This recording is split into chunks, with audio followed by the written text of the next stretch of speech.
Yo, Thought Warriors. What is up? Higher Learning is on. It is I, Van Lathan Jr. And it's me, Rachel Lynn Lindsay. The N-word. What? We're wasting no time today. Go ahead and say what you always say. Nigga. No, we're going to What? dismiss with the pleasantries. We're going to dismiss with the pleasantries. Because we have a fantastic interview coming up with Aldis Hodge. His show, City on the Hill, is on right now, him and Kevin Bacon.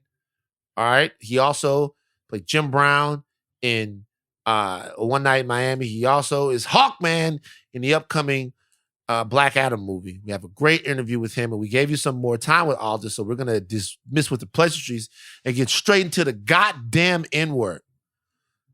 The N-word keeps biting white people in the ankle like a fucking rattlesnake. Is it the ankle? It's running up. It's past the ankle at this point. It's past the ankle. Go ahead and tell them what you're talking about. Okay, so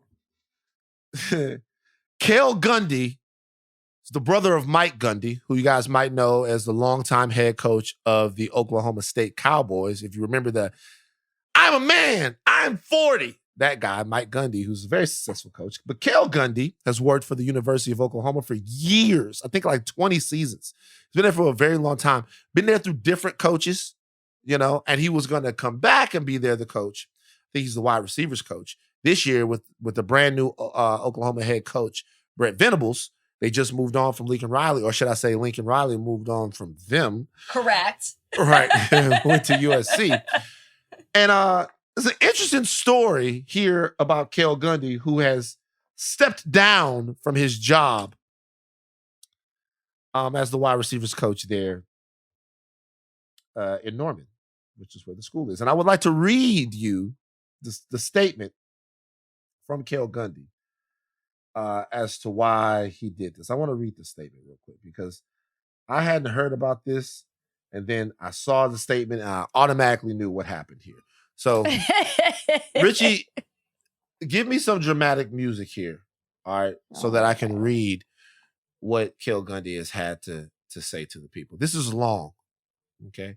It was long, yeah. As a matter of fact, Rachel, I'm going to read the first part, and why don't you take over at the unfortunate reality? We'll do a dramatic reading of this, okay? So pop it up. Okay, let me get it. So this is from Cale Gundy, who posted this. I moved to Norman fresh out of high school in 1990. It feels like I never left. I've devoted nearly all my adult life to Oklahoma football. My children graduated from OU. So did my wife. For almost 3 decades, this university has been my home. These players have been my family. Today, with great anguish, I announce my resignation. I apologize to those who are disappointed by this news. I owe it to Sooner Nation to be transparent about what led to this decision. Last week, during a film session, I instructed my players to take notes. I noticed a player was distracted and picked up his iPad and read aloud the words that were written on his screen. The words displayed had nothing to do with football.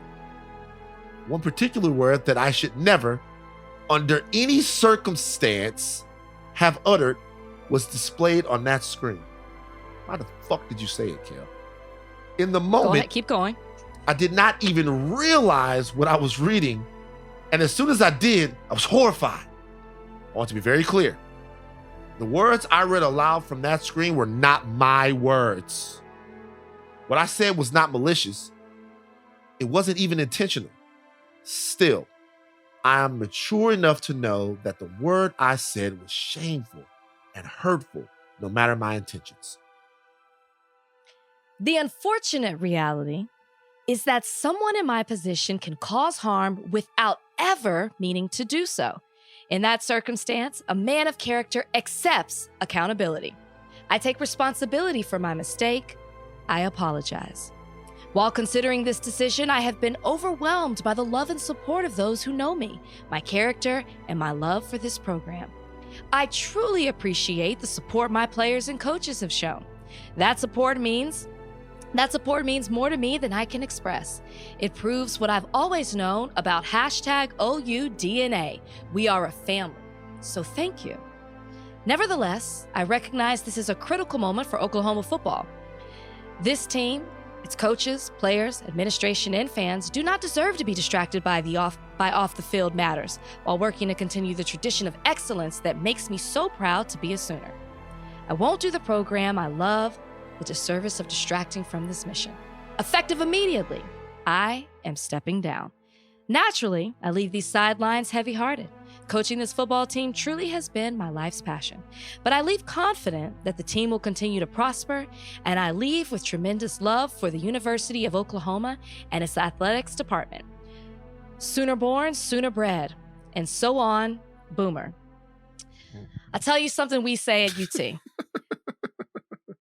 It's 6:02 p.m. Central Time, and OU still sucks. Oh, wow. Wow. You brought the personal rivalry into it. Let me ask you a question, Rachel. Uh-huh. So obviously this is what we think happened based upon this message. Right.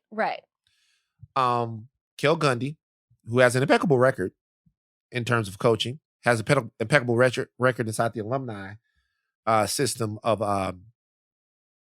OU. People love him. They're doing a meeting. The players not paying attention. And Cale sees that. He picks up his iPad, and there's some rap lyrics written on the iPad. If in fact, that what they said? Yeah, I read this in another account. Okay. There were some rap lyrics written on the iPad. Okay, it's possible that this player is actually listening to Apple Music, and the lyrics of the song are popping up. You know how it does that sometimes? The lyrics of the song are popping up as he's listening to this, right? And for him to have stepped down, I don't think he could have like a 5-cent racial slur. You know? I don't think a 5-cent racial slur is going to do it here. What's a 5-cent racial slur? I don't know, like jigaboo, which would never be in a song, you know? But maybe even coon. Uncle Tom is a 5-cent racial slur. Okay. You know what I mean? I think there's some other ones like that maybe if it said spade on there or something, like, the 5-cent. Well, they got a bunch of different names they call us. I don't think a 5-cent racial slur is going to do it. I think you need the fucking whole dollar. And we know what the whole dollar is. That's the dreaded N-word. He says that. I think some players are pissed that he said it because he probably said it. When he read this, he was probably annoyed. And so he probably said, look, I'm going to read what's on here. It says, my nigga. He probably said it like that. And then there were players that didn't like it, and now he lost his job. How in the fuck? Why on God's green earth, if you're Cale Gundy, Rachel, if you're Cale Gundy, why on God's green earth would you ever in a million years say that? Like, what the fuck is going through Cale Gundy's in front of a room full of niggas, to be honest with you? It's the wide receivers. It's not a white guy in that room. Like, why? There's some exceptions to the rule. There might be Sometimes one. there is. Actually, I think they do. A walk-on or two. I think they do have a wide receiver over there. Number one, I think they have a wide. I think the nigga be balling. Because, by the way, that's changing. Shout out to Hunter Renfrow. Shout out to Adam Thielen. These guys are getting busy. Cooper Kupp. That's actually changing. So, look, shout out to them. My bad. I'm not hating. But what the fuck? What the hell, man? Well, I even think he said he didn't realize he said it. So it's not like he even said, I'm going to take this and I'm going to read it. My first thought was, they are limitless in the excuses that they have in why they said it. Yeah. I didn't realize I said the words. Yeah. I mean, man, you're a person who says the word more often than me. Yes. I'm a person who says the word occasionally. Yeah, you like it. Doesn't it stand out to you when you're reading something and you see that word in the text? Whether it's a song, whether you're reading it in literature, whatever it may be, does that word not stand out to you in a bold, glaring way more than any other word on that page? Yes, but let's not... And you're familiar with it. Yeah, let's not even use that word. Let's say it was any other word. Okay, because it's allegedly. We should say that. We don't know what this word was specifically, right? We don't know what the word was. No, I'm not saying that, though. I'm just saying that, like, any word of that ilk, right? If I pick something up and it says the K word on it, derogatory towards my Jewish brothers and sisters.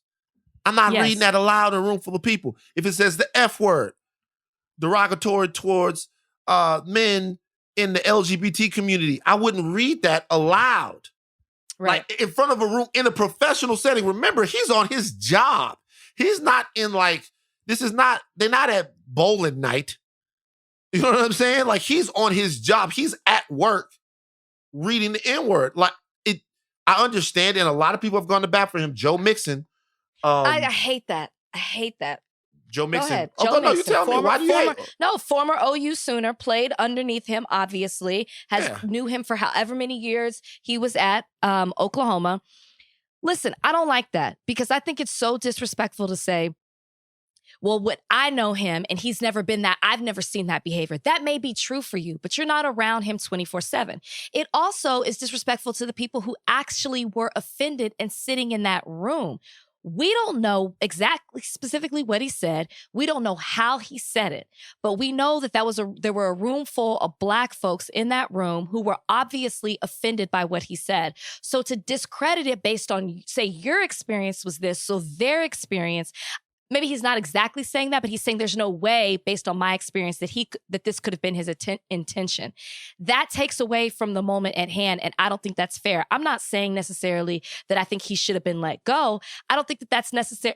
It's not my job to say that. It's the people who were in that room who heard it and were offended by it, how they were affected, because we don't know how it was used. We're speculating at this point, but I would think that OU would have interviewed these players, would have talked to them and said, how do you feel playing under this person who read these words out loud to you with no regard for how you might feel about it?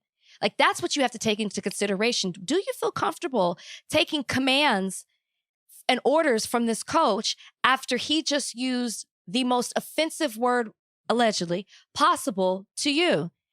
And didn't even recognize that he said it. So let's say it's not the N-word. Let's say it's another. It's an offensive word. It's an offensive word. It probably doesn't change it. But let me tell you, I don't know if he deserves to lose his job either. I don't think that's the point. If in fact he did deserve to lose his job, it wouldn't be because of the word. It'd be because he's the stupidest motherfucker. He's too fucking stupid to fucking have a job. He's too stupid. This is the worst shoot yourself in the foot thing in a long time. Like I don't understand. Sometimes I think, let me tell you what I really think. What I really think is that I think sometimes like white people saying the word energizes them. It's like a connection to their ancestors. Like part of it, I'm serious, man. I know you like, are. I really think that part of them, it makes their dick hard to say the N-word because they know in the back of their mind, America is their country and nobody, especially not a bunch of fucking jigaboos, should be able to tell them what the fuck they can't say. So so just saying the word makes them feel like, oh my God, like they nut. It's so dumb to be working at a place for this many years, have engendered all of this goodwill, and then read the N-word, some shit you know you ain't supposed to be doing. Like, I laughed hysterically when I saw this, not because this man lost his job, but how much of a dunce cap do you have to be? Do you think that he intentionally said it? Or do you really believe him when he said he didn't recognize it? What the fuck? No, of course he's, what? I'm reading words. I'm reading words off of a piece of. Like, your eyes saw it, your brain computed it, and you fixed your mouth to say it. And here's the thing. If he didn't recognize it, or as he's saying, let's just take him for his word. He didn't recognize it. That means he shouted that out, gave the iPad back to the player, and kept conducting the meeting. Went back to conducting the meeting. And that's even more like shocking, as if you just said this and then you just gonna go back to business as usual. Listen, if it can slip out of your tongue like that quickly, it done slipped out a number of times. I'm sorry. You don't get that comfortable saying the word like that and not recognize it. I think him saying he didn't recognize it was even worse. And can I just say the other bad part about this is that he's giving himself a pat on the back for resigning.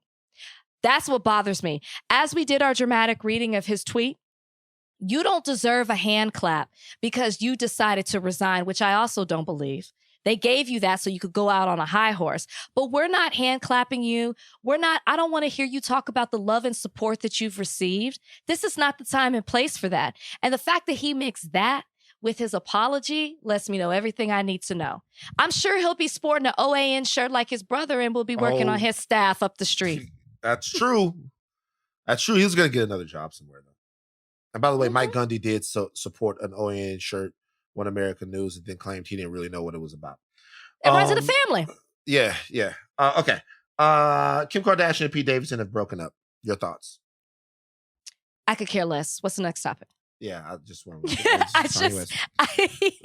I be honest? I almost forgot they were together when I saw that headline. I was like, they've been kind of quiet lately. That's what I thought. They've been kind of quiet. Do you know what the interesting thing about it was? I'm sure they had a great relationship and they cared about each other. You know what I mean? I'm sure they did. Mm-hmm. But it was almost like their relationship was defined by Kanye's animus towards it. And the moment he stopped freaking out, people stopped caring about them. Interesting. It was almost as if that the one thing that Kanye was doing to make their relationship more hot was to keep reminding us that they were together. Now, this is not in any way a shot at Kim or Pete, who I'm sure they had a relationship where they cared about each other, right? And they say they broke up because it's like, whatever. But I think the only reason why people were so obsessed with their relationship is because he was so obsessed with their relationship. And the moment he kind of stopped obsessing about it, which was too late, which he's obsessing about it again because he's posting like, Skeet Davidson is dead. Like he posted that like on a New York Times headline. Yeah. Yeah. But the moment he stopped caring about it, everybody else stopped caring too. That's kind of a thing. Okay, let's talk about this next story. Has to do with love. Two people got married. I just want you to know that I tried to reach out to our dear Trudy Joseph, because this was something that I really wanted her take on. But she couldn't join us. She couldn't join us. Go ahead. Stevenson Ricardo Boyce asked Shahia Octavia Wade if she would marry him, if she would meet him in the Popeyes parking lot in May 2020 for their first date. It was the pandemic. They had hooked up on Hinge. I think it had been 3 times that they had not been able to hook up. And this last time, they thought that it wasn't going to happen. So he was like, yo, meet me in this parking lot. It's Popeyes. Parking lot for Popeyes.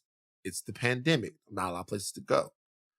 They sit down in the parking lot of the Popeyes. Okay.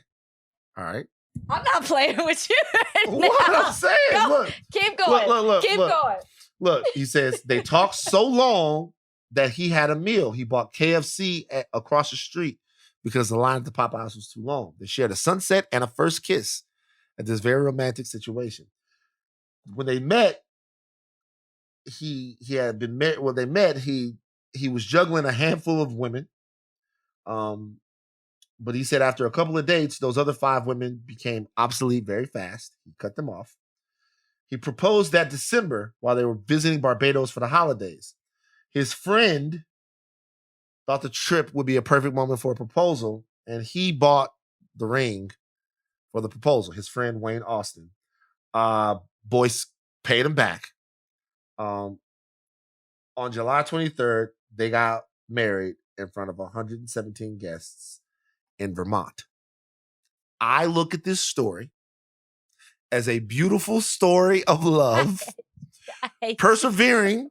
So look, I choose to look at this story as a beautiful story. Love. Let me tell you what love beat in this story. Love beat the pandemic. Love beat all those 5 other women that he cut off to be with her. Okay. Love beat vacation, because vacation turned into a place where they could get married, where he could propose. Love won in this situation. Rachel, where are you going? People are looking at this and they're looking at it in some kind of way as a negative, and I really don't see it. You first of all, you're an instigator, and that's okay. I will respond. I will respond to all the mess that you just said. First off, I want to go back to the way you told the story because I'm going to tell it a different way. This woman met this man on Hinge. He had canceled on her twice. The third time they were about to go on a date, he called her and she knew he was going to cancel again. And she said, if that's what you're going to do, don't ever reach out to me again. He then proceeded to say, you know what? Why don't we just drive over to this Popeyes parking lot and meet for 5 minutes? He gave her 5 minutes. They obviously had a nice conversation. He went longer than 5 minutes, but as the text says, he ate a meal from KFC. They shared a sunset and a kiss. He ate that meal in front of her and did not give her anything because the line at Popeyes was too long. So he ate a KFC. How do we know she wanted something? They look at the text. He ate this, but they shared this. That is purposefully written. I can't believe it. Then they go on. He stops talking to 5 women because he realizes he done struck gold with this woman.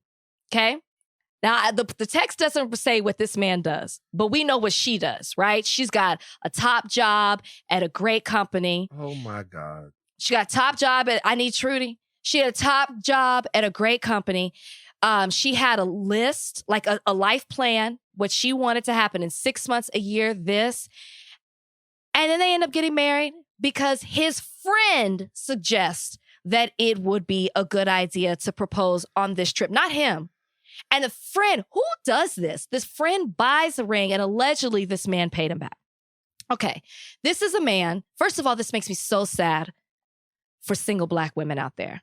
Black couple, by the way. This makes me so sad. Is this how, like this to me, this woman so badly wanted her life plan to go accordingly, so badly wanted to hang on to something, so badly wanted a significant other that she was willing to settle for anything.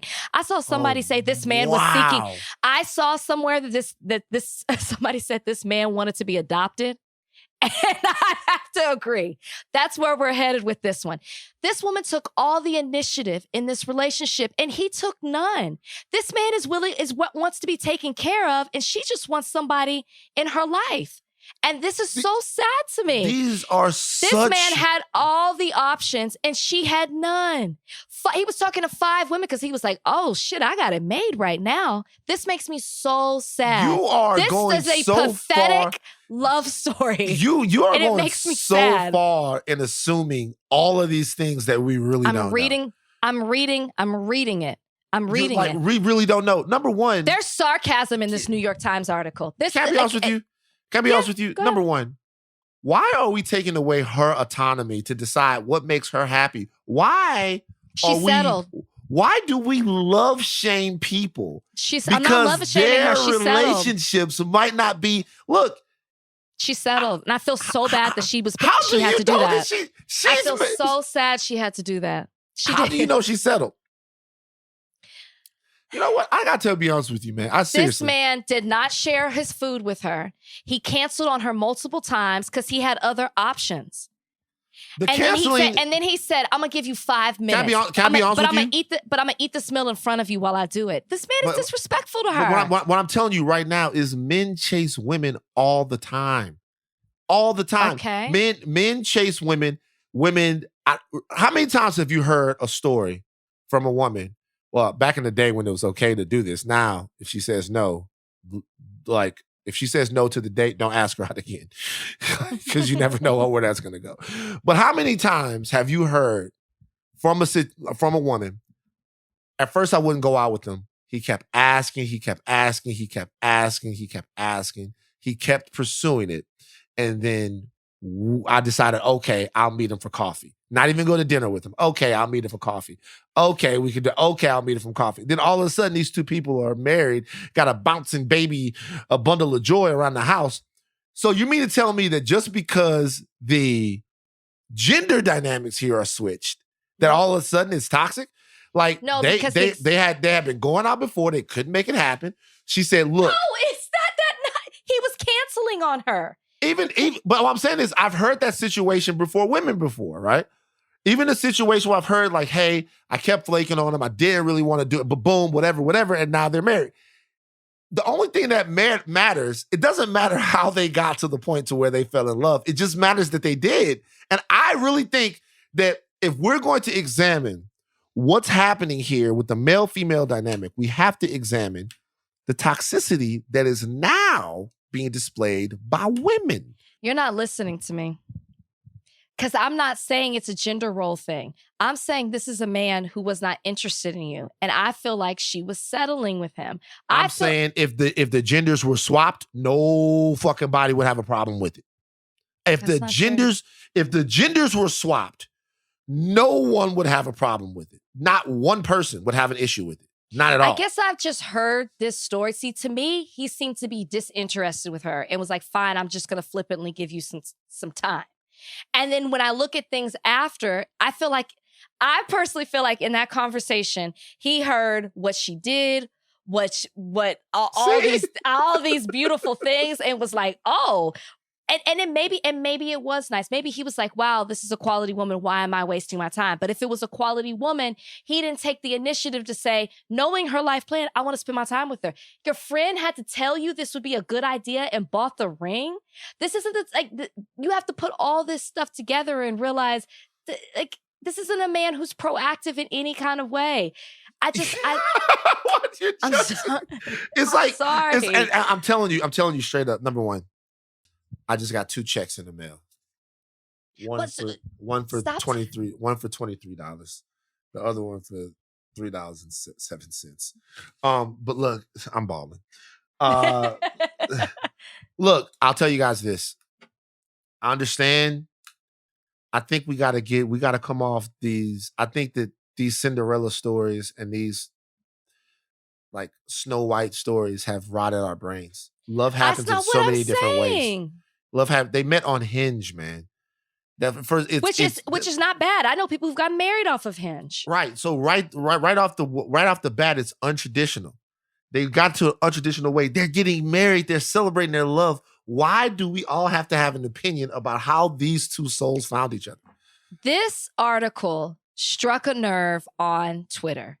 So obviously, I am not alone in the way that I'm. Oh, you're definitely not. In the way that I'm feeling. Something is not right about this. And I would like for whoever wrote the article to give us a 6-month update, and then I would like a year and thereafter. And by the way, if they do get a divorce after 6 months or a year or 3 years, they won't be no different from the rest of you motherfuckers. They might not. That get married and divorced all the time. It's not the divorce. If I just want to know the reasoning. I want to hear from the sister. I want to hear why the sister why it ended. That's what I want to hear. She loves him. They should have kissed. I hope she does. I hope I'm in the Popeyes parking lot. It was the pandemic. They found love in the pandemic. Okay. What happened to parks? You know what I mean? You could have stood outside. You could have waited till the daytime, and you could have watched the sunset at a park. It was close. By the way, why are you? That's your standard. You could have gone for a walk. Walk around and be around the corner. Okay, it's the pandemic, but I'm going to sit in a closed car less than 6 feet away from you. Get out of here with that mess. Get out of here. They was kissing. So the pandemic is not an issue. Get out of here with that. No, but they trusted each other. Maybe they didn't trust other people. Okay, anyway, whatever. All right, you guys, we promised you an interview with Aldis Hodge, whose show, City on the Hill, is on now. Him and Kevin Bacon. He also is starring in the upcoming Black Adam movie as Connor Hall, a.k.a. Hawkman. He played Jim Brown in One Night in Miami. And he is a friend of the show and someone who we have a shit ton of respect for. Mm-hmm. We're going to give you that interview on the other side of this break. You guys, there's a superstar in the house right now. Nah. There's this superstar in the house right now. A guy whose career is just, it must feel so good just be taking off like this. Been around for a long time, but it's just popping up everywhere. His show, City on the Hill, is due to come back. When is the show coming back? It's coming back like in a couple of weeks, right? Well, it's actually back now. We're airing now. We're in the second episode just aired. Episode. Yeah. So we here now, man. We here. And big things down the road. 2 huge movies. Aldis Hodge joins us today on Higher Learning. Give it up for him. Look, I got a question. I gotta talk about the show. Let's talk it out. I gotta talk about City on the Hill. Okay. Cause, you've had like a wide range of roles that you've played. You played MC Ren. Yeah. You played Jim Brown. Yeah. In one of the most devastating scenes that I've seen. Like you play him throughout the whole movie, but that first scene where we meet Jim is a fucking doozy. Of course, we're talking about One Night in Miami. I didn't think it was gonna go that way. Like, I'm serious. I'll tell you like this. Like, I actually just sat with Kemp yesterday, had some lunch. Kemp, by the way, is like undisputed writing genius. That brother's killing it. Whatever he's got cooking up, that brother, he's gonna hit y'all with some heat. Him and Regina on that film. I'm talking about superstar tag team duo, because you don't get that quality of film without the mindset and the partnership that they had on it. You don't get the direction. But with that scene, the thing I love about it so much was that it was polarizing and shocking for some people, but it's also very honest and real for others. Absolutely. You from Baton Rouge, right? Of course. Yeah. And Reggie, you from Texas? Yep. God knows. Yep. Now look, I done had those moments in real life. I saw it. It's a couple folks I had to cut out my life. And then the weird thing to me is that they question and wonder, well, why did we stop talking? I wonder. You have proven to me that the value of my life as a person, as a man, as a Black man, does not mean anything to you based on what you've shown me in terms of how you think. But the surprising thing to me is when audience members come up and I didn't know it was like that, or, people who watch the film and really feel and love it. I didn't know that happens. And the question I have is, in today's time, with all of the evidence that we have, with all the experiences, how do you not know? And how is it so far removed? But then again, there are people who walk around living a completely different existence and experience of what America is versus certain others. You know what I mean? Yeah. So the thing that I love about that scene so much, because that is the one scene I talk about, or people talk to me the most about. That thing, man, it did its job. It was placed perfectly. It hit where it needed to hit. It was a perfect mix of somebody who sat there and thought they respected this person, thought they were an ally, thought they were cool and friends, and then didn't realize how he actually, how degrading his thought process is when he actually looks at this man, looks at Jim Brown. And it's Jim Brown. I mean, Jim Brown. Hey, this is top, tippity top, tippity top. You know what I'm saying? And it's just like, that's what was real, Well, in City on the Hill. Yeah. I'm gonna move my homeboy because he's like, oh, don't move. Don't you ever move Grogu. Move Grogu back into the, come on, man. Make sure you keep Grogu in this. Don't move Grogu. And I actually know who that is, because if you listen to the podcast, you know. Thank you so much. So in City on the Hill, you play basically the police, right? You're a DA. How do you? So check it. How do you get ready for that? Tell me about that. What's that like? All right, so check it. So he's an ADA, an assistant district attorney, and then as we've seen through seasons, he's moving on up. But he's the DA is the top cop in the city. You know what I mean? But for him working in that office, he got to where he got to because his value system of justice and what that actually is, or what it should be, applies to everybody. Meaning that, as we see in the pilot, his motivation in Boston is taking down bad cops, crooked cops, brothers and sisters who have abused their positions of law, who have abused their what they would call power, which is actually responsibility to people. So that's, where he's at. He's in there he's working within a system that works against him, but he's there to shake it up. So for me, in terms of approaching it and dealing with the creator, Chuck McLean, on this, for me, the idea was, where can I attach my own personal values? And I rock with that. You know, I respect law enforcement, police. I respect that wholly. But I also understand there are people who take positions only to take advantage of their positioning. Yeah. And those people have to be dealt with accordingly. You should not be protected just because of your affiliations. So for me, to be able to represent whatever that voice might be in this particular space and how we get to execute that, I was interested. I was excited to see where it's going to go. Yeah. So my legal eagle is a little rusty on this podcast. We always talk about that. But you do play an attorney on this. And my dad, it's so interesting that you just said that, because my dad always said, the judge always said, if you want to make a difference, you need to be on that side. Because I wanted to be a public defender at first. He said, you want to make a difference, you need to be, Bear's smiling, you need to be in the room, with the people who are deciding what charges are dished out and how it's all going to go down. So I respect that. Do you like playing an attorney?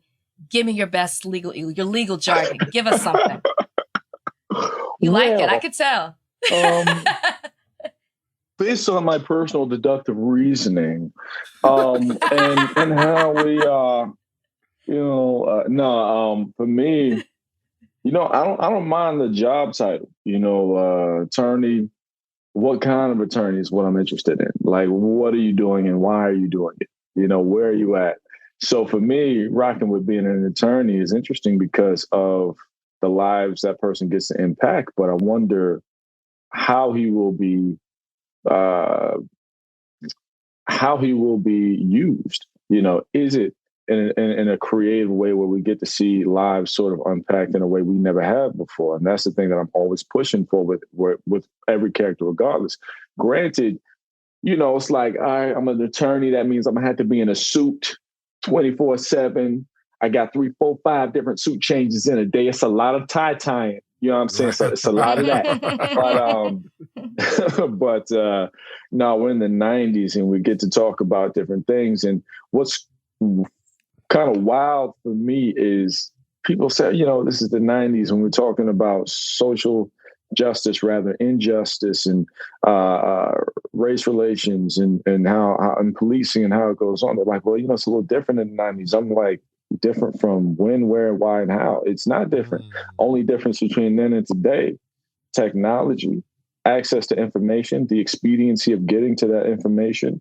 But as far as the situations, racial injustice and how we deal with one another, or rather how the criminal law system deals with us, I haven't seen much of a change. I've only seen an evolution of how things are accomplished based on the tools they have access to, right? So I'm like, bruh, we having the same conversation. Trust. Right. The audience is going to understand and feel it, because when you Google, when you turn on the news, when you do whatever, just to look outside, we've been speaking so loudly, which now, I'm glad that people they don't have to have a platform. They can create their own platform. I would say that's probably the primary difference from now to the 90s. Back in the day, you would speak and you had to figure out how to galvanize a lot of energy just to get yourself heard and seen. Today, you don't need as much effort because you got the internet, you got social media, you got all these. And if you use it properly, you can do you can get into some real good trouble. Absolutely. So I got a couple more questions about the show, because I definitely want to talk to you about some other things after. But we got to talk about Kevin. What they could be. Yeah, you know what's going on. I want to talk about Kevin Bacon, because Kevin Bacon. I don't think Kevin Bacon knows what an American treasury is. You know what I mean? Yeah. I don't think motherfuckers like Kevin Bacon get that they're Kevin Bacon. You know what I mean? Yeah. I don't think he does. I don't think he does. What was your favorite Kevin Bacon movie before you started working with Kevin Bacon on this? What was your go-to Kevin Bacon? I would say, actually, it wasn't even a movie. It was a TV show.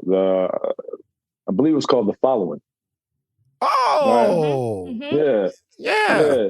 About the whole cult and, I Yeah. was like, bruh, that was hard. You know what I'm saying? Yeah. But for me, Tremors was something Tremors is that was, tough. Yeah. bruh, Tremors, because I saw it when I was so young, I would literally be afraid to walk around like on the sidewalk. If I saw a crack, I'm like, oh, something, you know what I mean? But look, I got a lot to say about Kev because he's really just fantastic. Just a great person to work with, great in person. He's really humble. I've never seen any side of him other than, a brother who's just cool. He gets it. He's grateful. Him and his whole family, great. His wife, Kara, she came on and directed as well. Yeah. And he's just a real class act. And it's like, you would think because you are Hollywood royalty at that point, you know what I mean? That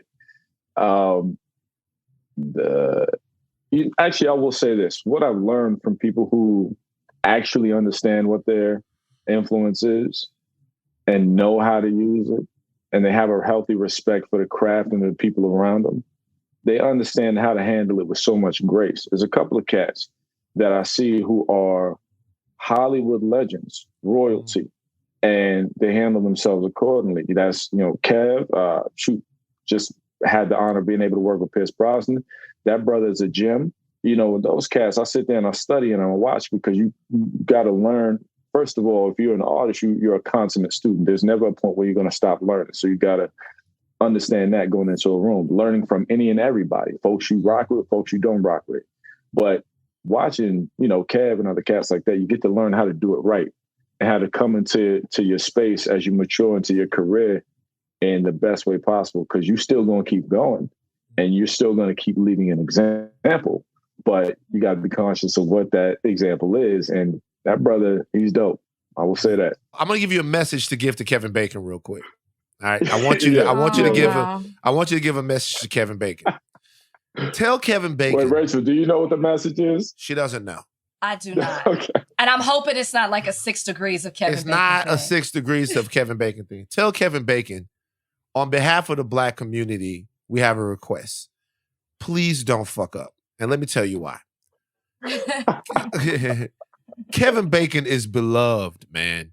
He's beloved. Yeah. We talking about Wild Things. We're talking about he was in a movie about invisible people. Remember that joint? You know what I mean? Invisible Man? No, he was in Invisible Man. Kevin was in, what was it called? Mirror Man or it was Clear. I know what you're talking about. Yeah, like I can see him. He was the bandages and all. Right. And he was, man, the River Wild. Yeah. If I wake up one day and I see that Kevin Bacon went to the wrong march or is hanging around the wrong people or tweeted the wrong thing, I'm going to fucking lose it, Hodge. Tell Kevin Bacon, we need to be able to believe in Kevin Bacon. Tell Kevin, please don't fuck up, bro. You ain't got to worry about Kevin at all. Like I said. Kev is dope. I mean, look, I remember having a conversation with Kev. On the show, we go into some really deep pockets of sensitivity when it touches on racism or even racial slurs. Sure. And, Kev and I, we both serve as EPs on the show. And I remember him coming to me like, yo, do you think we should have like sensitivity counseling, somebody who's there on set to be, with everybody, with the actors or whatever, when we're constantly repeating these words take after take, do you think that, I would like to, us to bring somebody in to at least be a bounce to talk to, you know what I'm saying? Yeah. Somebody almost like a therapist or something like that, because, he's thinking that way. He's thinking consciously about how to address other things and other people who have to deal with things that he doesn't have to deal with. You know what I'm saying? He's very aware of that kind of stuff. And I thought that was amazing, for him to come and be like, look, do you think this is something that we should really bring to the table? And because when you're shooting, the intention from our actors is never there to inflict or trigger, right? Yeah. But when you hear over and over and over, some people do have episodes where they say, "Oh, this might be a little bit much." So for him as an actor and as an EP to want to take care of his people in that way, I think that's really commendable. But that's who he is. That's the salt of the earth that brother is. So again, I got nothing but respect for Cap. Love to hear that. Hollow Man is the movie. Hollow Man. It's Hollow Man. Love that Hey, joint. Hold up, Josh hold Brolin up. as well. Did you remember that, or did Donnie look it up? I have another question. You already know. If you listen to this podcast, you know I looked it up.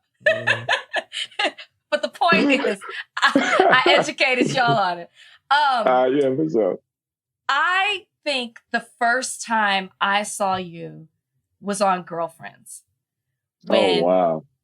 When you were Derwin Davis. And I was a fan of Girlfriends. I remember that. And I remember, you don't know this man? Man's making a confused face if you're not watching. I don't know. Go ahead. My bad. I thought Durham was playing. Here's by Pooch, right? Yeah. On the the game. But they introduced, if you're OG Girlfriends fan, they introduced Tia with him before for like 4 episodes or so, somewhere around there, to introduce the game, because she's Tracy's cousin, I think, right? Yeah, it's a backdoor pilot, yeah. Yeah, I was on the pilot, yeah. That was back when I was 19, dang. That's when I first saw you. I believe that is. So a lot of fans of Girlfriends were disappointed when we didn't see you on the game. And then I was looking into it, and I don't know if you're aware of this, but a lot of people were speculating that it had something to do with colorism. Have you seen that? Ooh. Do you know anything about that? Can you comment on that? Because I was shocked that people that's what people were speculating. People were very upset.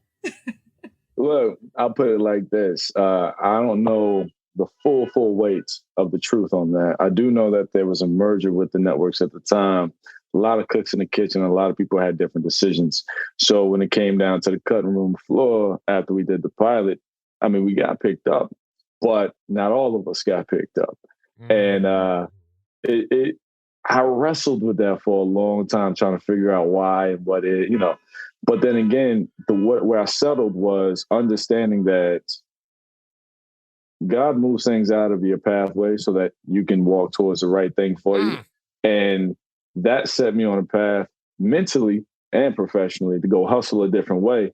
And I don't think my career is where it is today if I hadn't adopted that mentality, that hustle, that fight. So you have to look at for anybody out there who's going through something, you got to look at every perceived failure as a win, because it's going to show you and teach you where your potential is at. It's going to teach you to move. So for me, for everybody, I can't answer the exact question because I ain't got the answers, but I will say this. Why did I get removed? City on the Hill, Black Adam. That's the answer. Wow. Yeah. So glad I asked. Yeah. That's a lesson for everybody, though. Seriously. Yeah. I hope y'all don't hear that car horn out there. I don't know what's going on out in the streets, but before we get to Black Adam, I have to ask you about The Invisible Man, because let me tell you what happened. Yes. So I'm watching a movie, Invisible Man. And Kalika's with me. We're watching the movie. And, it's during the pandemic and stuff when we started to get fluffy and people are starting to get out of shape. And I'm like, man, what is all this doing, man? This nigga swole, bro. Like what? Like it's like I knew it was gonna be a thing. I was like, I just know my mama gonna call me. She did, by the way, call me, ask me if I knew you. You know what I mean? I was like, I play basketball with his brother, but me and him don't. Don't do it. Hey, stay away. Stop. Don't do it. Don't do it. Whose idea? We gotta send this to Miss Crystal. Whose idea was it to have you? How does that work? Does somebody go? Does wardrobe go? Hey, like we gonna put him in the tank top for this scene with him, and then we gonna make this a meme? Or do you go? I want to come out like? How does that work? How does that work? How does the swollenness? How did the swollenness make the final cut in the movie? Well, it first starts off with a conversation with me and the director, Lee Wanell, who's dope. He wrote and directed that joint. It's like, look, man, this is where I feel comfortable. This is my size now, and I'm not trying to fall back, because sometimes jobs will tell you, hey, bro, get skinny, stay skinny, right? You know what I mean? And it's a lot. So for me, I was in a good space of health, and I wanted to stay there. I didn't want to, retract, but he said it's cool. And then, you show up to the wardrobe fitting, and they don't have large or extra large. Every size is medium. And you're just like, well, all right, this works. But if it adds to the character we're going to rock with, will I change? I have changed physically for a role, lost weight, gained weight, all that. But for me, I was just, in that space. I was feeling good, and I wanted to stay there. And they were like, hey, What'd you think about when the pictures blew up on Twitter and everybody's sending them around? What did you think? First of all, I didn't even notice in the beginning. My mom and my sister had to hit me to that, because I stay off like Twitter as far as comments, all that. I stay as far away from that as far. Yeah, you got to. Even the nice comments could still be unhealthy. But when it came down to that, I thought it was funny, but then I started seeing all these memes about my butt. And here's the thing, though. Here's the thing. Because there was a shot, I guess I was at the refrigerator or whatever, and I had my slacks on, and maybe some folks thought it was a good angle. But people get really dark, and they be wilding out. So I saw my body and my face photoshopped on to a lot of unsavory images that we don't need. And I'm sitting there like, yo, what the hell is going on? I never want to see this game. Right. Ever. But no, it's funny because honestly, I wasn't even feeling like I was doing nothing with myself. I was like, all right, did a couple push-ups, some squats. I'm feeling okay. All right. It made me feel all right until I got to that weird stuff. Y'all keep that. Right. You were in some group chats. The meme circulated some group chats. Yeah, I didn't even realize. Moving on to Black Adam, which is not my world, but I'm learning. I'm about to ask you every single question about every character, every superhero in that film. I'm about to ask you all. Mm-hmm. Hold on, my signal. What was that? She's acting like she's acting like she nah. Oh, the signal? Don't worry about it. It's recorded. We can repeat that. We can go back. I said every caricature and superhero in the movie. You're just coming off Comic-Con, which I was there. I went for the first time. Wild experience. Yeah. Oh. And I actually want to go back and do the whole thing. I was only in for a quick second. But didn't come to our panels, though. You ain't come to my panel. They didn't have me. I'm so sorry. They didn't have me. You Rachel Lindsay. You know what I'm saying? You be on the carpet. That's why I tell her. And that's why they didn't have me. They had somebody who was well-versed in the DC universe. They said she was about to embarrass us on this show. Get your girl, man. Get your girl. I'm trying. Next time. I want to know this, because this was making the rounds. Yeah. At Comic-Con. What did it feel like to tell The Rock to fuck off? What was the feeling? Look, it's a feeling of maybe I just lost my job. So here's the real. And I told the story on stage. It's actually real. Look, even on Rock's Instagram, he posted our whole conversation, word for word. He called me, and this, first of all, I had auditioned. It had been a couple of weeks that I heard nothing from anybody, right? Wow. Yeah, but somebody had been playing my phone. There's somebody who still plays on my phone today talking about, yo, this is such and such. This is my number. Hit me, da-da-da. And you're sitting there thinking you're having a conversation with somebody you know. And then you're like, wait, hold up. Wait, what? You know what I mean? So he hit me it was a hidden number. Of course, it's, protected. And it was almost like a little bit of shock of just disbelief of not wanting to really give in. So when he hit me, yo, it was DJ, da, da, da. I was like, somebody's doing a real good job of pretending to be him. because I didn't expect him to call. That's not how it works. It's your agent, your manager's going to call you. Look, da-da-da. So, hey, this is DJ. Nah, bro. Nah, yo, man, stop playing on my line. You know, I said, bro, stop effing around. Like, I don't have time for this. You know what I'm saying? I told him a couple different ways. Stop playing, because I had just been through this a couple times on text with a couple other folks. Whoever was playing, hitting me. Yo, I don't have time. This is not the day. And then he starts talking. And once he starts talking about the job, salutation from Black Adam, I was like, oh shit, it's real. It's really him. Okay, got it. You know what I mean?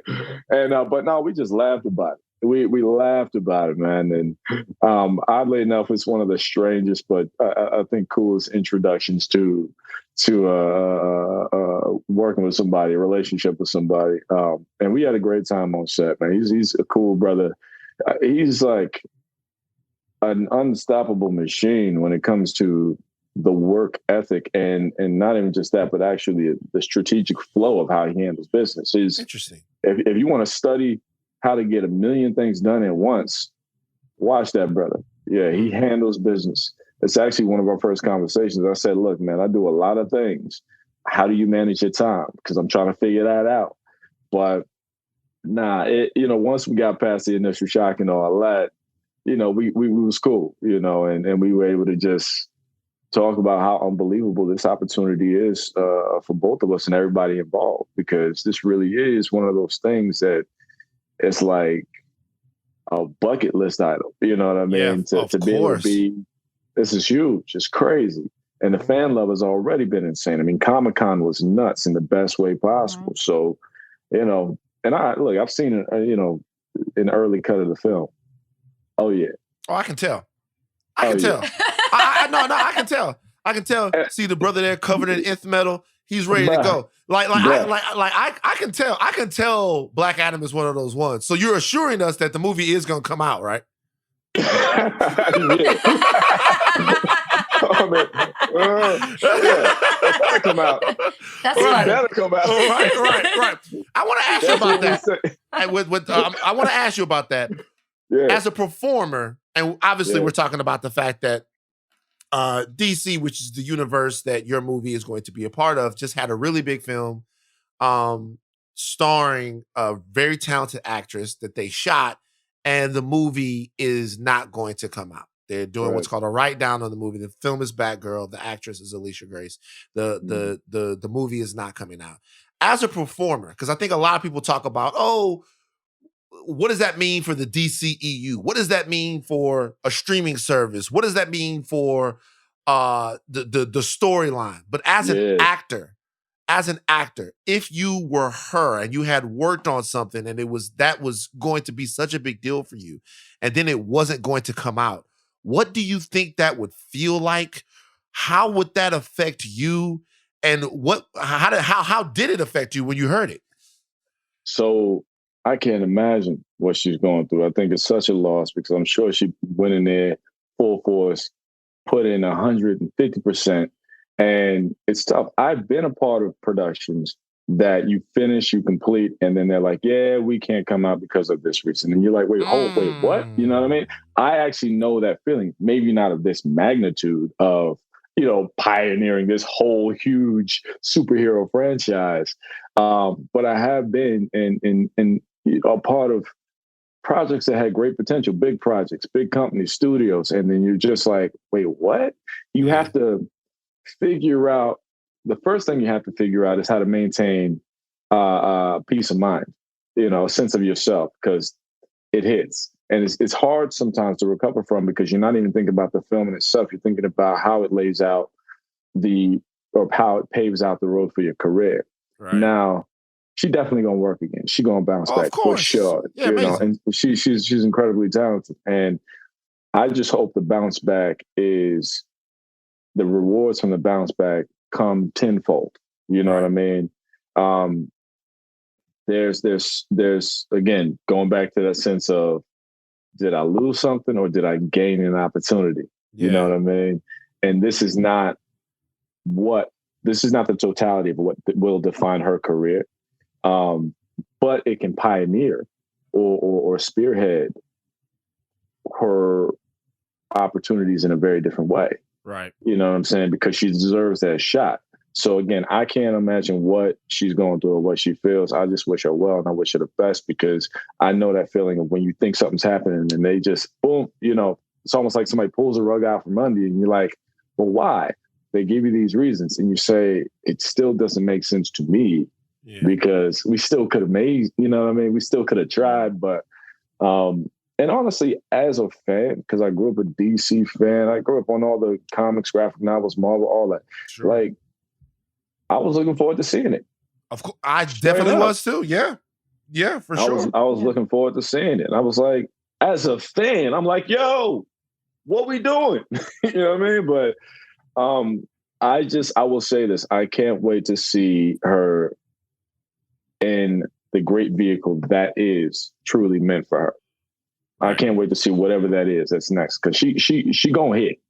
Please believe she gonna hit. She definitely. Yeah, you know, and she already did. Honestly, she already did the setup. She's got the positioning. She's about to go blast off, and you know, I'm just here to support her whenever whenever we get privy to that next move she's making. Yeah. Sounds like a lot of people are rallying around her and supporting her. Question. For someone like me, you know, who's dipping their toe into this world, learning terms like DCEU. I didn't know about the EU part of it. Extended universe. Yes. No, I know now. I know Van's like itching. I know now.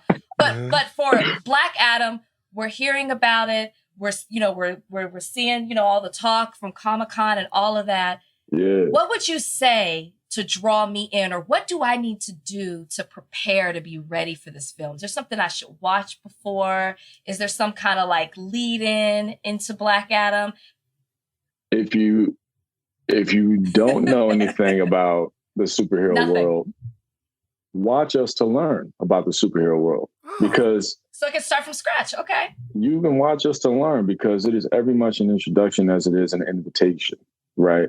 You're getting an introduction to who Black Adam is. You're getting an introduction to the JSA, the Justice Society of America, who, if you're a real OG fan, you know, Justice Society of America was the very first composed superhero team ever. Yeah. Boom. So you're getting to learn, you know, a lot. If you're someone who feels like this movie's not for you because you really don't dig into superheroes and all that, it's for you, because it is about a man's journey. He's a champion. He's dealing with real things. And that's the thing that I love about this film, and the way they sort of, you know, orchestrated Black Adam's narration, is that the brother's coming from a real situation. He's coming from some real emotions about family stuff, about love, about loss. So at the end of the day, powers or not, you know, you're looking at a brother who is a champion, who is fighting for something human. And we can all connect to that, right? So you don't have to know, you know, you don't have to know how to dance to come to the party. Just show up. Go. Yeah, show up. Have a good time. Show up. You're playing Carter Hall, which, to be honest with you, we've been waiting to see Carter Hall, Hawkman. Yeah. He's been on screen before. He's been on Smallville. He's been a couple of places, but he's been in live action, but never like this, with respect to everybody else who's played the role before. Never in a movie this big, with whoosh, whoosh, wings out, with this type of budget. Whoosh, whoosh, whoosh. That was the point. When I first saw it, I'm like, oh shit. Remember, I just put the whoosh whoosh. You said it. I did. I sent you the picture. I'm like, dog, this is epic. Carter Hall, though, in the past, been played by a white guy. Yeah. Okay. There are people online that when you yourself, a black man, plays a character like Carter Hall, or when Anthony Mackie takes over the mantle of Captain America, or when you have a Miles Morales come in and is Spider-Man, whatever it has you. There's talk in the other universe, you guys as competitors, but it's all the same thing. It's all family. That maybe Giancarlo Esposito might be in line to play Professor Xavier. That people get mad. Yeah, people get mad. Yeah. What do you say to people who say that you're a black man and you should not be playing a character who's traditionally shown up as white. What do you say to people that get mad about that Oh, man. online? I actually don't say anything to them at all. I just look at as for every one person who is against me simply because of the color of my skin, there's 10 more people that are jumping out the woodworks, going to bat and defending me. And I just look at that and I say, all right, we're good. Exactly. You know what I mean? Here's the thing. Most of the criticism that I saw, not even most, all of the criticism that I saw about me from people who didn't support the decision, it all had to do with the color of my skin. All had to do with the fact that I was black. And I'm talking about thousands upon tens of hundreds of thousands of, conversations happening. I saw a lot of nonsense. It had nothing to do with my ability as an actor. That's what I'm there for. You know what I'm saying? So I was like, all right, cool. We're going to handle this. And speaking with Jean, my director, he told me straight up, look, this was about the choice here was about getting the best actor for the role, right? I don't say that to big me up in any sense, and I truly respect Jean-Marc's opinion and his vision because the brother is really a visionary. He's awesome. But Jean-Marc Sarah, our amazing director, he said it was about getting the right actor for the role, and I take that as a huge honor because now I have something to really take care of when it comes to showing who this is. But if you want to get into semantics, as far as the character, if you are truly a Carter Hall fan, you know that this brother, one of his main powers or curses really is that he continually reincarnates. There's a reason for that, and that's awesome. But if you look at the comics, they have displayed him in history as so many different ethnicities, right? He's been black, he's been Chinese, he's been everything, right? So with this depiction, this is what the point of the story that we're telling. So if you want to argue against the validity of me as a choice because of the color of my skin, just because you haven't seen him depicted as black before, this is still very much valid and in line and in step with the comic chronology. So it's actually accurate. So you mad for nothing. What we talking about? What we talking about here? But I'm not gonna lie though, when it happened and the announcement was made and all that kind of stuff happened, because people say some really some dirty things. And this is an opportunity I've been waiting for almost 20 years. I've been in the game as an actor for over 30 years. And I have hustled for dream jobs and dream positions, and you just hope that every time you get there to that stage, you at bat, and it's just going to be a beautiful experience. And for this thing was like the biggest of the big. I just want to join a super world just because I'm a fan. Get here, and that is my introduction. I said, am I going to let this dampen my perspective of what this moment is? Am I going to let it define my perspective of what this moment is and take away my joy? Or am I going to take it all in and look at how powerful the influence is? Because if people are that scared, that means there are 10 times or 100 times many more people that are that supportive and willing to see it because they need it. It's necessary. They need to see the representation and as many varied forms as possible so they can believe in something too. I can look at a superhero and grow up and say, oh, I want that cool power. But if I look at a superhero that looks like me, it's not only that I want the cool power, I want to be him, and I know I can be him because he looks like me. You know what I'm saying? So there's more value in the aesthetic representation and influence than ever there will be negativity from somebody else's lost words or for Twitter fingers. You know what I'm saying? Yeah. I ain't got time for it. But I had to really adjust what my experience was going to be with this because I'm like, yo, they out there talking. Yeah. Yeah. You know what I'm saying? Yeah. It can be a wretched place. I was going to say, speaking of talking, people are already talking about there possibly being a Hawkman spinoff, whether it's in film or TV. What you know about that? What can you tell us? Smiling. I will say this. So I will say this. Speaking of that, you see where the conversation shifts. At first, there's a lot of people who are against it, and then it shifts to, man, we can't wait to you know what I mean? So you just give it time, and eventually positivity grows out of concrete. But I can't say anything to that because we just got to get this first one done first. And, you know, I ain't heard nothing. Nah, it's coming. No, I really can't. I really can't speak I know, to it. I know, but I'll tell you guys one thing. And Hawkman is one of the most interesting, one of the most compelling characters. I'm no bullshit. Yeah. See, people see Hawkman and he looks crazy. Even when you're watching the cartoon, you're watching it when you're watching or you're reading Hawkman, motherfucker got a hawk thing and he got wings. So you don't know like that. You don't know the mythology, the deep mythology that the character encompasses, and just the richness of the character and the richness of some of the relationships that the character has. Yeah. So there's fertile ground there for you to fly this Hawkman thing for years and years and years, bro. And I'm glad that you are. It's in good hands. Thank you. Definitely. My last thing. You have to be one of the most interesting people that have come on this podcast. And I'm not just saying this because you've complimented our podcast. And there are a lot of talents that you have. He's the man. There's a lot of talents that you have outside of acting, which leads me to that drawing behind you. Did you do that? Oh. Is that you?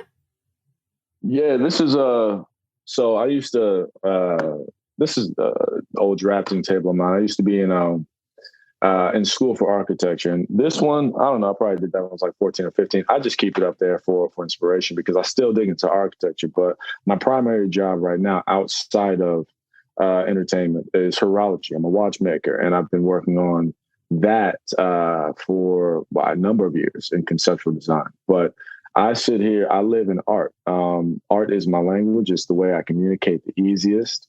Really, when it comes to drawing, sketching. I even co-own an art company called 9B Collective with two of my partners, Phil Boutte Jr., Michael Wandy, who are amazing conceptual artists. When I say like what they get into, Fan, you'll appreciate this.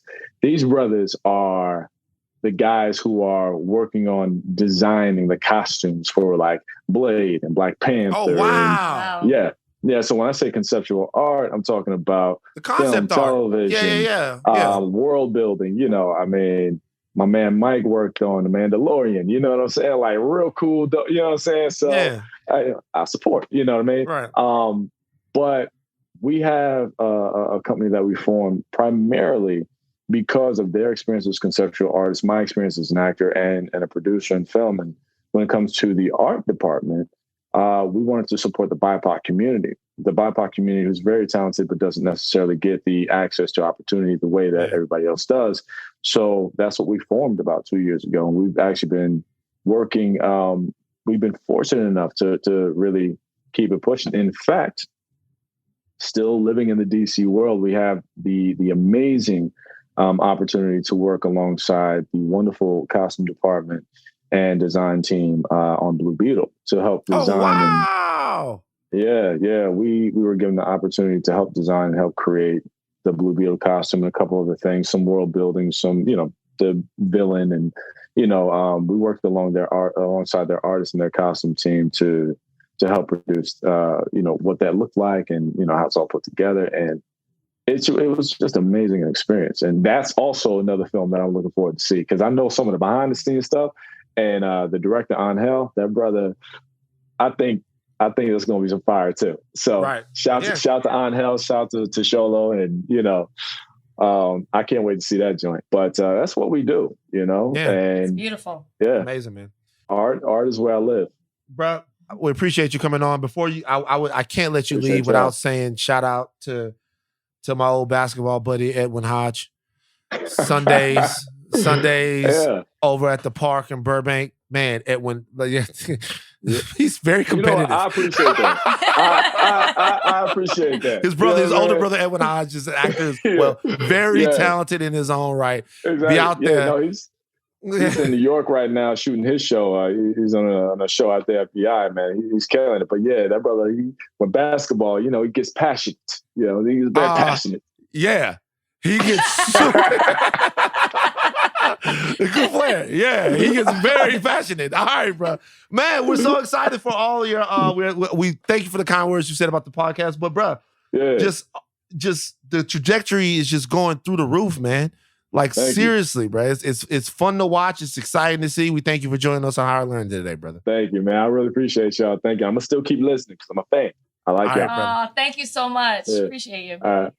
Peace. Okay, so Thursday we are going to break down. Thursday we're going to do a monkeypox deal, and we're also going to break down this bill that Joe Biden, who's having a comeback of sorts, was able to get through, designed to combat climate change and address healthcare costs and raise taxes on large corporations. We will talk about that with the guest in more detail on Thursday. I do want to talk about a case that I think is very consequential that happened down there in Texas this past Friday. A Texas jury ordered InfoWars Alex Jones to pay $49.3 million in total damages to the parents of a first grader killed in the 2012 Sandy Hook Elementary School massacre. For years, Alex Jones, on his show InfoWars, had maintained that Sandy Hook wasn't real, that the families were all actors, that nobody was actually killed, that it was a gigantic hoax. He was sued. He was sued, and the family won $4-point-something million of compensatory damage, and then $49.3 million in punitive damages.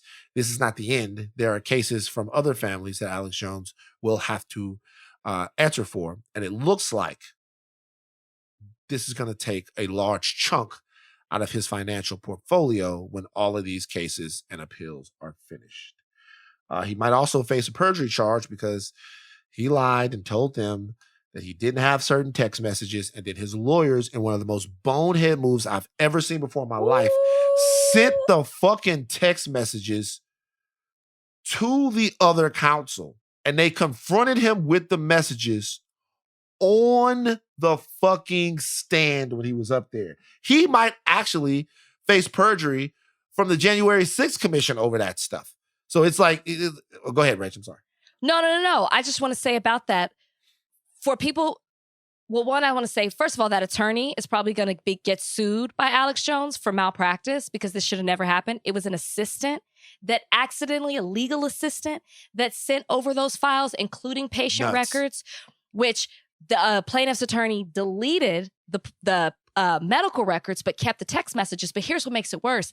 The defense or his attorney could have said within a certain amount of days, hey, this is attorney-client privilege, and put something in writing, and didn't do it. Let the 10 days pass. So that's why it came out in court. This is total malpractice, and it is going to have Alex Jones in a heap of trouble, more than what he is facing right now, because he got this off a default judgment. Because, again, they didn't timely reply. So the judge awarded them a plaintiff's default judgment in this. So here's the situation. The $49 million in total damages that he was awarded here is probably going to be a lot less because, as I understand it, I did a little digging. Texas actually caps out the punitive damages that you can receive. There's a cap on it. Why do they do that, Rachel? Well, it's tort law, but it's like, well, I will say Texas has one of the most strict tort law legislation in the country. Like this, it's hard to get a lot of money in Texas in regards to tort law, if that is what you're filing your case under. But I don't know specifically why. I just know that it's hard to get money in Texas because of their tort law. So here's the situation. He'll face another case in Connecticut where they don't have that, where they really hit him. And one of the things they had to do in this case was to bring in a forensic accountant, which I watched his testimony on the stand, who went through Alex Jones's holdings and his bunch of shell companies that he runs all of his money through. He's already filed for bankruptcy in the case of this. And this man estimated that Alex Jones was worth between $150 and $230 million. At one point, Alex Jones in 2018, at the height of his Alex Jonesness, was generating revenue in excess of $800,000 a day. Wild. $800,000 a day, all based upon a bunch of lies, right? And Mhm. so after years of being assaulted with this just completely blatant misinformation, disinformation by Alex Jones, these families finally sued. Rachel, what do you think this case means? If in fact they are able to enact a severe financial penalty against Alex Jones, what does this case mean to you? Well, I hope it has people who are on the Alex Jones track or are very similarly situated scared. Because, you know, Alex Jones is always like free speech, free speech, free speech. But free speech doesn't protect you making defamatory content, defamatory statements about about people and businesses. It only protects it against things like, I think, science and history and government. So you can't just lie on people and businesses and think you're going to hide behind the First Amendment. And so I think that this is a huge wake-up call to people who have been lying to the public and profiting off of it. I mean, you see how much he's just making. And hopefully it makes them think twice before they make these outrageous statements. I mean, I like reading into this, you know, like obviously I knew the story in a general sense, but reading into this, there was one parent that committed suicide after one, losing a child, and then after facing harassment. These people were harassed by Alex Jones followers, believing these lies that he knew was a lie, because y'all, in court now, he's admitted that he was lying. He's admitted it at this point. He's admitted that he was lied, but he says he didn't do it on purpose. That's what his line is. Yeah. He's admitted that it was 100%, that he was 100% wrong. It was 100% false. Sandy Hook actually happened. So, but he's saying that he believed a bunch of disinformation and then disseminated that, which in and of itself is also a lie. Right, right. So you have to realize these people were believing this, harassing these people to the point where someone took their life, just couldn't handle it anymore. And he's making money off of it, knowing what he's saying is wrong. So I hope that this creates a place, because you've got this conspiracy culture. I hope that this creates a place where we start to see this stuff die. Maybe it'll fuel the fire for people. Maybe people will be defensive. Maybe this will be another thing that's on the ticket in 2024 that they're fighting for, and they're saying that we're taking this away from them. I have no idea, but these people are so dangerous, and so is their information. And I think that this is a huge statement, this ruling being issued from the court. And I do hope those text messages are turned over to the committee. And I hope that the committee does something about it. I hope that the committee does something about it. I hope everyone who's made a living off torturing people with disinformation, riling up other people. It was one thing when Alex Jones was talking about chemtrails and all of that stuff. But once he started getting into this kind of shit and directly affecting people's lives, directly kicking them in their nuts over the loved ones that they lost, the children they had lost. This is, to me, the worst of misinformation and disinformation society, the worst of society, period. And whatever happens to him should stand, to me, as a cautionary tale to anybody else who makes their living like this. This is not the only time we've seen this. We saw, obviously, Cardi B sued Tasha K for saying something about her, and she was awarded $4 million. Which for Tasha K, I would imagine is a large sum of money. Okay, now I'm not taking either one of those people's sides in that situation, the Tasha K, Cardi B situation, because I don't really know what went on to that degree. But I do know that it was proven that what she put up there wasn't true. And in that situation, you should be made to pay. These are people's lives that you be fucking with. And especially in this situation with the Sandy Hook, god damn, man.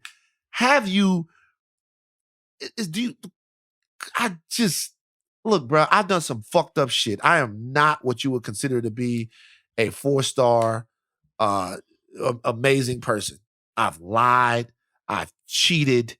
I've worked for TMZ. I've done all kinds of shit, but fucking torturing people that have lost children. My God, man. For 10 years. Yeah. For 10 years. Yeah.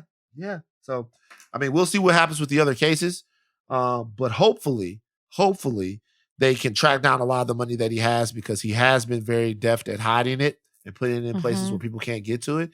And then hopefully he can be made to pay. Hopefully his livelihood is essentially nuked because of what he's done to these people's lives. And it's not fucking fair.